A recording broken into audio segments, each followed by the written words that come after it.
Like and subscribe my channel. Click the like button and subscribe. Don't forget to turn on notifications. ಏನು ಕುಚುಕು ಇಷ್ಟೆಲ್ಲ ಅಡುಗೆ ವ್ಯವಸ್ಥೆ ಮಾಡಿಬಿಟ್ಟಿದ್ಯಾ? ಏನಿದು ರೊಟ್ಟಿ, ಎಣ್ಗಾಯಿ ಬದನೆಕಾಯಿ, ಹೋಳಿಗೆ, ಚಪಾತಿ, ರೊಟ್ಟಿ.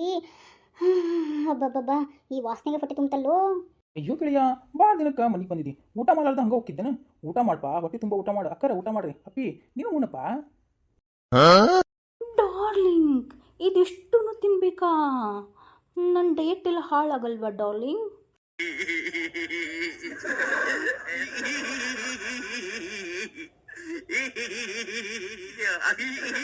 ಅಯ್ಯೋ ಅಕ್ಕರ, ನಿಮಗೋಸ್ಕರ ಇಷ್ಟೆಲ್ಲ ಅಡುಗೆ ಮಾಡ್ಸತ್ರಿ. ಡಯಟಿನ ಬಗ್ಗೆ ಯಾಕ್ರಿ ಚಿಂತಿ? ಒಂದಿನಕ್ಕೆ ಡಯಟ್ ಬಿಟ್ರೆ ಏನೂ ಆಗಲ್ರಿ ಅಕ್ಕರ. ತಿನ್ರಿಪ್ಪ, ಮಸ್ತ್ ಮಜಾ ಐತ್ರಿ ಅಡುಗೆ. ತಿನ್ರಿ. ಹಾಂ, ಮಜಾನಾ? ಹೌದ್ರಿ ಅಕ್ಕರ, ಊಟ ಮಾಡುವಾಗ ಮಜವಾಗಿ, ಖುಷಿಯಾಗಿ, ಸಂತೋಷವಾಗಿ ಎಂಜಾಯ್ ಮಾಡ್ಕೊಂಡು ಊಟ ಮಾಡ್ಬೇಕ್ರಿ. ಅಂದ್ರೆ ನಮ್ಮ ಹೊಟ್ಟೆಗೆ ಹತ್ತತ್ರಿ. ಓ ಹೌದಾ ಸಿಸ್ಟರ್? ಹಾಂ, ಸರಿ ರೀ, ಊಟ ಮಾಡ್ತೇವ್ರಿ. ಸನ್, ಊಟ ಮಾಡು.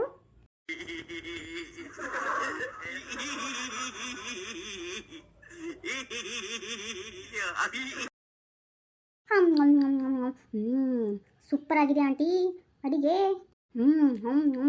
ಅಕ್ಕರ ಅಡಿಗೆ ಮಾತ ಬೊಂಬಟ್ಟಾಗೈತೆ ನೋಡ್ರಿ. ಹೌದು, ಅಡಿಗೆನ ಶಶಿ ಮಾಡ್ಯಾಳನ್ರಿ? ಹೌದ್ರಿ, ಅಡಿಗೆನ ಅಷ್ಟು ಏನು ಮಾಡಿಲ್ರಿ, ಸ್ವಲ್ಪ ಅವಳು ಮಾಡ್ಯಾಳ್ರಿ. ಅಡಿಗೆನ ಕೆಲಸದವ್ರು ಇದಾರಲ್ರಿ, ಅವ್ರು ಮಾಡ್ತಾರ್ರಿ, ನಾವು ಮಾಡ್ತೇವ್ರಿ. ಶಶಿನೂ ಅರ್ಧಕ್ಕರ್ಧ ಅವಳೇ ಮಾಡಿಲ್ಲ ರೀ ಅಡಿಗೆನ. ಶಶಿ ಮಾಡ್ಯಾಳ್ರಿ ಅಡಿಗೆನ. ತುಂಬ ಚೆನ್ನಾಗಿದೆ ಮಾಮ್, ಎಷ್ಟು ರುಚಿಯಾಗಿದೆ ನೋಡು ಶಶಿ ಮಾಡಿದ ಅಡಿಗೆ.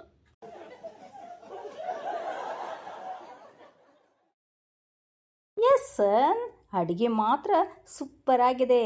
ಮದುವೆ ಆದಮೇಲೆ ನಾ ಅಡುಗೆ ಮಾಡೋ ಅವಶ್ಯಕತೆನೇ ಇಲ್ಲ ನೋಡು ಸನ್. ಶಶಿ ಮಾಡೋರ ಅಡುಗೆನ ತಿಂದು ತಿಂದು ತಿಂದು ಡಯಟ್ ಮಾಡಲಾರ್ದೇ ಇನ್ನೂ ಸ್ವಲ್ಪ ಉಬ್ಕೊಂಡ್ಬಿಡ್ತೀನಿ.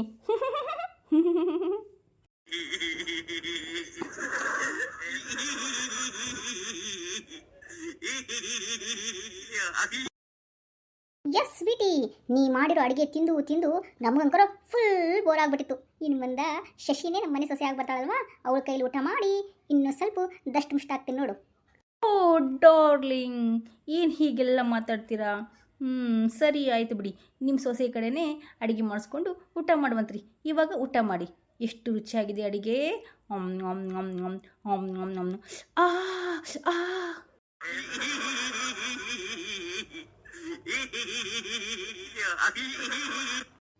ಏನಾಯ್ತು ಸ್ವೀಟಿ, ಏನಾಯ್ತು? ಓ ಖಾರದ ಮೆಣಸಿನ್ಕಾಯಿ ತಿಂದುಬಿಟ್ಟೆ ಡಾರ್ಲಿಂಗ್. ಅಯ್ಯೋ ಅಕ್ಕರ, ಮೆಣಸಿನ್ಕಾಯಿ ತಿಂದ್ಬಿಟ್ರೇನ? ಸರಿ ಬಿಡ್ರಿ, ಅಂತ ತೆಗೆದು ಆ ಕಡೆ ಇಡ್ರಿ. ತಗೋರಿ ಹೋಳಿಗೆ ತಿನ್ರಿ, ಹೋಳಿಗೆ ಬೆಸ್ಟ್ ಆಗ ನೋಡ್ರಿ, ತಿನ್ರಿ. ಹಾಂ ಸಿಸ್ಟರ್, ಹೋಳಿಗೆನಾ? ಆಯಿತು, ನಾ ತಿಂತೀನಿ ಬಿಡಿ. ನೀವು ಎಲ್ಲರೂ ಊಟ ಮಾಡಿ. ತಗೊಳ್ಳಿ ಊಟ ಮಾಡಿ. ಅಯ್ಯೋ ಅಕ್ಕರ, ಇದನ್ನ ತಿನ್ರಿ, ಅದೇ ರೊಟ್ಟಿ ರೀಪ. ಹಾಂ, ಇದು ರೊಟ್ಟಿನಾ? ನಾನೇನು ಇದನ್ನು ಪೇಪರ್ ಪ್ಲೇಟ್ ಅಂತ ಅನ್ಕೊಂಡ್ಬಿಟ್ಟಿದ್ದೆ. ಸುಮ್ಮನೆ ಇಟ್ಟಿದ್ದಾರೆ ಅಂತ ಅನ್ಕೊಂಡ್ಬಿಟ್ಟಿದ್ದೆ ನಾನು.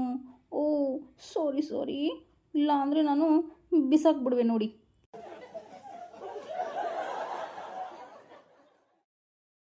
ಗೆಳೆಯ, ಅಡುಗೆ ಮಾತ್ರ ಬೊಂಬಟ್ಟಾಗಿದೆ. ಎಷ್ಟು ವರ್ಷ ಆಗಿತ್ತು ಇಂಥವೆಲ್ಲ ಅಡುಗೆ ಊಟ ಮಾಡಿ. ನಿಮಗೆ ತುಂಬ ಥ್ಯಾಂಕ್ಸ್ ಕಣೋ. ಹಳೆ ಹುಚ್ಚ ಕಣೋ ನೀನು, ನನ್ನ ಕುಚ್ಚುಕು ನೀನು. ನೀ ಬಂದಿ ಅಂತ ಅಂದ್ಬಿಟ್ಟು ಇಷ್ಟೆಲ್ಲ ಅಡುಗೆ ಮಾಡಿಸಿದ್ನಿ. ಹೊಟ್ಟೆ ತುಂಬ ಉಣ್ಣಪ್ಪ. ಹೌದು, ನಿಮ್ಮಿಬ್ಬರು ಮಕ್ಕಳಲ್ಲಿ ಕಾಣ್ತಾನೆ ಇಲ್ಲ. ಅಕ್ಕರ, ಊಟ ಮಾಡಿದನ್ರಿ ಮಕ್ಕಳು? ಕಾಣವಲ್ರಲ್ರಿ. ಗೆಳೆಯ, ಅವರು ನಿಮ್ಮ ಜೊತೆ ಊಟ ಮಾಡ್ಕೊಳಕ್ಕೆ ನಾಚ್ಕೊಂತಾರೆ. ಅದಕ್ಕೇನೆ ಅಲ್ಲೇ ಒಳಗೆ ಊಟ ಮಾಡ್ತಾರೆ ಬಿಡು. ನೀವೆಲ್ಲ ಊಟ ಮಾಡಿ, ಆಮೇಲೆ ಅವರು ಊಟ ಮಾಡ್ತಾರೆ. ಇಲ್ಲ ಅಂದರೆ ಊಟ ಮಾಡಕತ್ತಿರ್ಬೇಕು. ನಾನು ಆಗಲೇ ಹೇಳಿದೆ ಊಟ ಮಾಡ್ಕೊಳ್ರಿ ಅಂತ. ಮಾಮ್, ನಾನು ಶಶಿ ಜೊತೆ ಊಟ ಮಾಡಿದ್ರೆ ಚೆನ್ನಾಗಿರ್ತಿತ್ತಲ್ಲ. ಎಸ್ ಸನಿ, ಕರೆಸ್ಲಾ ಶಶಿನ? ಊಟ ಮಾಡ್ತೀಯ ಅವಳ ಜೊತೆ? ನಾಚಿಕೆ ಆಗುತ್ತೆ ಬಿಡಿ ಮಾಮ್ ನನಗೆ.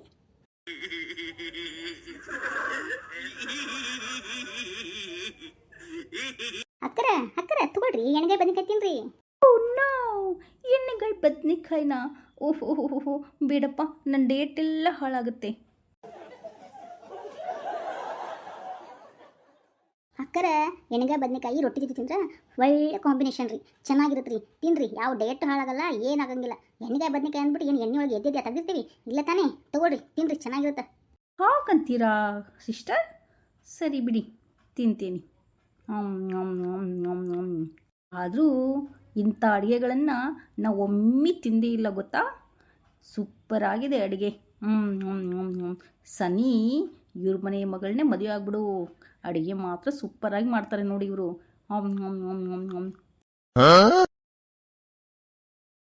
ಹೇಗಾರ ಮಾಡಿ ಈ ವಿಷಯನ ಕೇಶವ್ಗೆ ಹೆಂಗಾರ ಮಾಡಿ ಹೇಳಲೇಬೇಕು, ಇಲ್ಲ ಅಂದರೆ ಅಪ್ಪ ಮದುವೆ ಮಾಡಿಬಿಡ್ತಾರೆ.